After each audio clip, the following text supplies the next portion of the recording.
गिबियावनो नोंथांमोनखौ आंनि चेनेलाव बयखौबो बरायनानै लानाय जाबाय। नोंथांमोना सानफ्रोमबोनि खौरां मोननो थाखाय आंनि एसबि रादाब इउटिउब चेनेलखौ साबस्क्राइब खालामनानै लादो। लोगोसे खौरांखौ मोजां मोनोब्ला लाइक, कमेन्ट आरो शेयार खालामनानै होदो। आंनि बे खौरांफोरखौ मोजां मोनगोन आरो खौरांफोरखौ जोबजासिम खोनासंलांगोन होननानै आसा खालामनाय थाबाय। दानिया नोंथांमोना खौरांखौ खोनासंलांदो।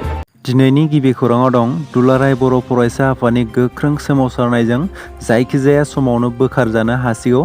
बड'लेण्ड मुलुगसोलोंसालिनि भाइस चेन्सेलर लाइस्राम लादु सिंहआ, रायजोनि सोलोंथाइ मन्थ्रि रनज पेगुआ, रायजो बेंगिरि गुलाब सान काटारिया बिथांजों सावरायनायनि उनाव बड'लेण्ड मुलुगसोलोंसालिनि भाइस चेन्सेलरनि बेले-बेजे गेना हाबाफोरनि सायाव नायबिजिरनो कमिटि दाबाय।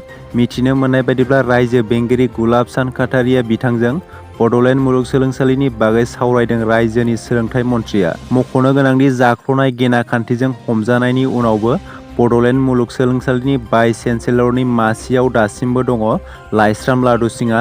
फारसेथिं रायजो बेंगिरिया भाइस चेन्सेलरनि सायाव नायबिजिरनो कमिटि दानायखौ बरायनायजों लोगोसे गोबां गेना खान्थिजों लोब्बा गोनां भाइस चेन्सेलर लाइस्राम लादु सिंहखौ बिबाननिफ्राय बोख्लायनो दाबि खालामदों दुलाराय बर' फरायसा आफादा।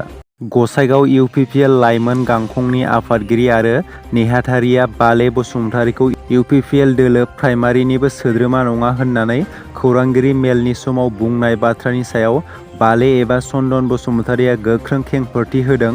मख'नो गोनांदि थांनाय माखासे सान सिगां गसाइगाव जिल्ला इउपिपिएल लाइमोन गांखंनि आफादगिरि राजिब मोसाहारि आरो नेहाथारि सोमखोर नार्जारिया खौरांगिरि मेलाव बाले एबा चन्दन बसुमतारीखौ इउपिपिएल दोलोनि जिल्ला एबा प्राइमारिनिबो सोद्रोमा नङा होननानै बुंदोंमोन।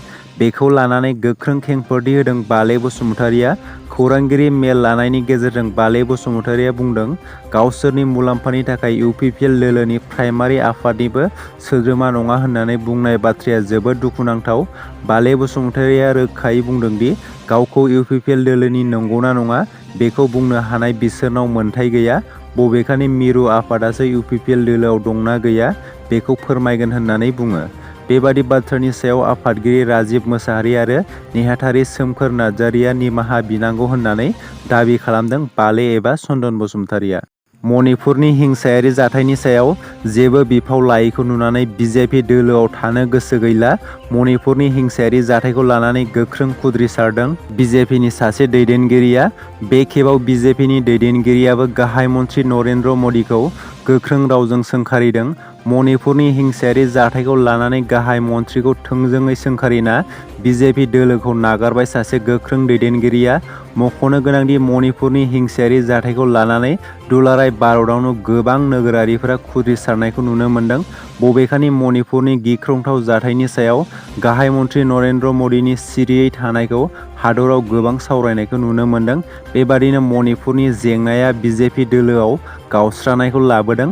मिथिनो मोननाय बायदिब्ला बिहारनि बिजेपिनि बुंथिगिरि बिन'द शर्माया बिजेपि दोलोखौ नागारबाय। बिथाङा दोलोखौ नागारनानै बुंदों, गाहाय मन्थ्रि नरेन्द्र मदिया मणिपुरनि हिंसायारि जाथायखौ नुनानैबो आनज्रायनानै थादों। बेनिखायनो बिजेपि दोलोआव थानो गोसो गैला। मानोना बिजेपि सरकारनि समावनो हादरा गोबां लाजिनांथाव जाबाय।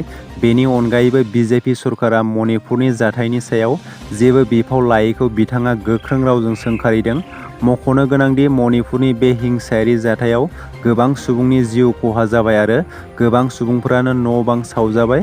बेफोर जाथायखौ लानानै दासान्दि पार्लियामेन्टआव खुंथाय गोहोनि दोलो आरो बेरेखा दोलोनि सोद्रोमाफोरनि गेजेराव गोबां दान्थे-बिदान्थे जानायखौ मिथिनो मोन्दों। सोमोनांथाव जाथाय, सानै बिसि-फिसाया आइफन बायनो थाखाय सासे 8 दान बैसोनि गथ'साखौ फानदों। बे जाथाया जादों सोनाब बेंगलनि नर्थ 24 पारगानास जिल्लायाव। सानै बिसि-फिसाया इनस्टाग्रामाव रिल्स बानायनो थाखाय आइफन बायनो गावसोरनि सासे 8 दाननि गथ'खौ फानदों होननानै खौरां मोननाय जादों। बे उन्दै गथ'साखौ फानग्रा बिमानि मुंखौ साथि आरो बिफानि मुंखौ जयदेब घोष होननानै मिथिनो मोननाय जादों। मिथिनो मोननाय बायदिब्ला 8 दाननि उन्दै गथ'साखौ फानखांनायनि उनाव आरोबाव बिफा जयदेब घोषआ गावनि 9 बोसोर बैसोनि उन्दै हिनजावसाखौबो फानबावनो खाबु लादोंमोन।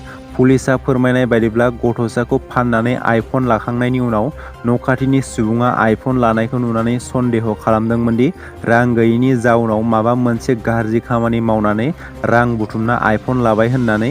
बेनि उनाव 8 दाननि उन्दै गथ'साखौ नुनो मोनैयाव सन्देह खालामनानै पुलिसनो खौरां हरो आरो पुलिस बिफाना सानै बिसि फिसायखौ हमो, लोगोसे गथ'साखौ बायग्रा सुबुंखौबो हमनाय जायो। बर' हारिनि थाखाय मोनसे गोजोनथाव खौरां। फिन माहारियारि थाखोनि बादायलायनायाव बाहागो लागोन बर' हारिनि सासे आइजोआ सानफा एफा बर'नि गेजेराव गेलेनाय बिथिङाव आवगायलांनायखौ नुनो मोनगासिनो दं। थिग बिब्दिनो अदालगुरि जिल्लानि सिङाव थानाय बखतपारा कसारिपारा गामिनि थागिबि कनज ल'थ बर'आ फैगौ आगस्ट दाननि 1 खालारनिफ्राय 6 खालारसिम आरब हादरनि दुबाइआव जानो गोनां 8थि इन्टारनेशनेल गेम्स 2023 एथलेटिकआव 100 मिटार, 200 मिटार खारनाय आरो गोलाव बारनाय एबा लं जाम्प बादायलायनायाव भारत हादरनि जानानै बाहागो लागोन। कनज ल'थ बर' बिथाङा मिथिनो मोननाय बायदिब्ला हादरनिफ्राय गासै 200 आरो बेनिनो आसामनिफ्राय गासै 15 गेलेगिरिफोरा बे बादायलायनायाव बाहागो लागोन। मख'नो गोनांदि हादरनि जानानै बर' हारिनि सासेल' कनज ल'थ बर'आ बाहागो लागोन होननानै मिथिहोदों। बर' हारिनि थाखाय आरोबाव मोनसे गोजोनथाव खौरांबाव। गलाघाट जिल्लानि सिसुपानि तलिसाल गामिनि संगिता मोसाहारिया गावनि गोब्राब नाजानायनि गेजेरजों फुड इन्जिनियारिं डिपार्टमेन्टआव डक्टरेट बिमुं लानानै बर' हारिनि गेजेराव सासे जाफुंसार जानो हानायनि बिदिन्थि। संगिता मोसाहारिया तेजपुर सेन्ट्रेल इउनिभार्सिटिनिफ्राय फुड इन्जिनियारिं डिपार्टमेन्टआव antidiabetic properties of Bhimkol banana blossom एबा आथिया थालिर मैखुननि डायबेटिस बेराम फाहामथायनि सायाव बिजिरसंनायनि आयदानि सायाव बिजिरसंनानै डक्टरेट बिमुं लानो हानानै बर' हारिनि नखरनि आरो ओनसोलनि गोग्गानाय लाबोनो हादों। दिनैनि खौराङा एसेनोसै। आसा खालामो नोंथांमोना खौरांखौ खोनासंनानै मोजां मोनबाय। खौरांखौ मोजां मोनदोंब्ला मोनसे लाइक खालामदो। लोगोसे सानफ्रोमबोनि खौरां मोननो थाखाय आंनि SB रादाब इउटुब चेनेलखौ साबस्क्राइब खालामनानै लादो। गोजोन्थों।